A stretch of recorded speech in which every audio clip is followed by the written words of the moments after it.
Miscommunication though, wow, miscommunication. Like every single conversation that I think I've ever had, there's been this kind of overwhelming fear that something's going to go horribly, horribly wrong. That's what it's like to be autistic, to have that kind of knowledge that no matter how hard you try, things are going to go very, very badly in any conversation that you have, whether it's just a normal kind of nice conversation or, you know, more contentious, difficult conversation. Made even worse in situations where it really matters, like in work or when you're a kid at school. Just everything has the potential to go wrong because it feels like you misunderstand everything they say and they misunderstand everything you say. So there's like this kind of double issue.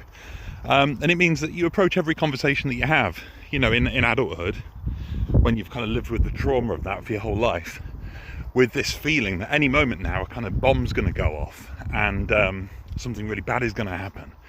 So you're kind of nervous and edgy and impatient and scared the whole time that you're having the conversation. And again, it doesn't really matter who it's with. It could be with a really close friend, it could be with a stranger in a shop or something. There's still that deep inbuilt trauma-led response that you just can't shake. It's just there, and it's no wonder that autistic people eventually, you know, kind of melt down, burn out, just stop being able to function and stop being able to cope anymore, and eventually kind of curl up in a lonely ball and, you know, hide away in their home or in their bed or whatever's suitable for them, because you can't exist like that for any amount of time.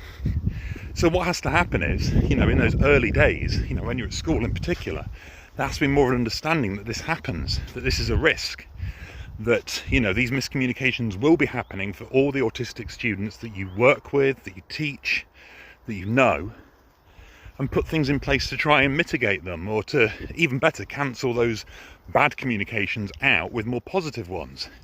You know, reassurance, sympathy, understanding that these things happen, and trying to lower the stakes a little bit and remind these kids that even if a miscommunication happens with their friends, it's not the end of the world. But of course, as things stand, that doesn't happen yet. We're still quite a long way away from that. You know, understanding and awareness of autism in schools and in workplaces is still at a very low ebb, and that needs to improve, and it needs to improve quickly if we're going to make any kind of difference.